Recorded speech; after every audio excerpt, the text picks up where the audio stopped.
Je suis Salman Rushdie, et je vais vous emmener à travers mon voyage personnel, marqué par la littérature, la liberté d'expression et les défis inattendus.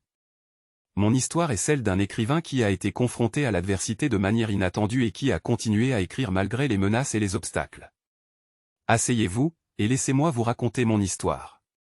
Je suis né le 19 juin 1947 à Bombay, en Inde, dans une famille musulmane de classe moyenne. Mon père était un homme d'affaires prospère, et ma mère était enseignante. Mon enfance était marquée par la diversité culturelle de Bombay, où différentes religions, langues et coutumes coexistaient harmonieusement. J'ai toujours été passionné par la littérature et l'écriture. À un jeune âge, j'ai découvert les œuvres de grands écrivains tels que Charles Dickens et James Joyce, ce qui a éveillé ma fascination pour la puissance des mots. J'ai étudié l'histoire à l'université de Cambridge, mais ma véritable passion résidait dans l'écriture. Après avoir terminé mes études à Cambridge, j'ai travaillé dans la publicité à Londres pendant un certain temps, mais je savais que mon véritable appel était l'écriture. J'ai publié mon premier roman, Grimus, en 1975. Bien que le livre n'ait pas connu un grand succès, il a jeté les bases de ma carrière d'écrivain. Ma véritable percée est survenue en 1981 avec la publication de The Midnight Children, Les enfants de minuit. Ce roman a remporté le Booker Prize, l'un des prix littéraires les plus prestigieux, et il est devenu un best-seller international. Midnight Children est une exploration épique de l'histoire de l'Inde à travers le prisme de la vie de son protagoniste, Salim Sine, né à minuit le jour de l'indépendance de l'Inde. Le succès de Midnight Children a ouvert de nouvelles portes pour moi en tant qu'écrivain. Cependant, il a également suscité des controverses en Inde en raison de sa représentation audacieuse de l'histoire du pays. Mon écriture était souvent perçue comme subversive, mais je croyais en la nécessité de la vérité et de l'authenticité dans la littérature. En 1988, j'ai publié The Satanic Verse, Les versets sataniques, un roman qui a suscité une controverse mondiale majeure. Le livre explorait des thèmes complexes tels que la foi, l'identité et la dualité culturelle. Cependant, certaines parties du livre ont été interprétées comme blasphématoires par certains groupes religieux, en particulier dans le monde musulman. Les conséquences de la publication de The Satanic Verse ont été profondément troublantes. Des manifestations de masse ont éclaté dans plusieurs pays, et des fatwas ont été prononcés contre moi, m'accusant de blasphème et me condamnant à mort.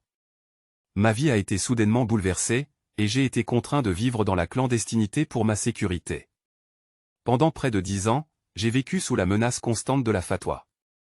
Ma vie était un équilibre précaire entre la nécessité de rester caché et ma détermination à continuer à écrire. Malgré les dangers qui me guettaient, j'ai continué à créer, à écrire et à défendre la liberté d'expression. Pendant cette période, j'ai reçu un soutien massif de la part de la communauté internationale et de nombreux écrivains, intellectuels et défenseurs des droits de l'homme qui ont plaidé en faveur de ma sécurité et de ma liberté. J'ai également été reconnaissant pour le soutien de mes amis et de ma famille qui ont été à mes côtés pendant cette épreuve difficile.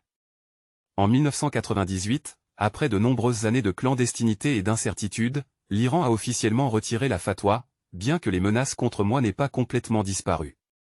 J'ai pu reprendre une vie plus normale, mais les séquelles de cette période ont laissé des cicatrices profondes. Malgré les défis, j'ai continué à écrire et à publier de nouveaux romans, dont The Ground Beneath Feet, Sous la ville, La nuit, et Fury, Fureur. Mon écriture explorait toujours des thèmes complexes et universels, tout en reflétant mon propre voyage personnel. Mon histoire est un témoignage de la résilience de l'esprit humain et de l'importance de la liberté d'expression. J'ai vécu une période sombre de ma vie, mais j'ai également été témoin du pouvoir de la solidarité et de la défense de la créativité et de la diversité culturelle. En 2007, j'ai été anobli par la reine Elisabeth II, devenant Sir Salman Rushdie. Cette reconnaissance était un honneur, mais elle représentait aussi une forme de réconciliation après les événements tumultueux des années précédentes. Au fil des années, j'ai continué à écrire et à m'exprimer sur des questions qui me tiennent à cœur.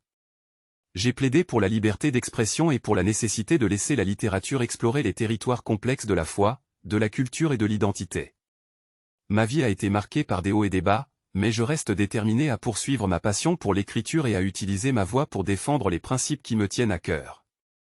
Mon histoire est un rappel que la littérature a le pouvoir de transcender les frontières et de défier les conventions, même dans les moments les plus sombres de l'histoire humaine.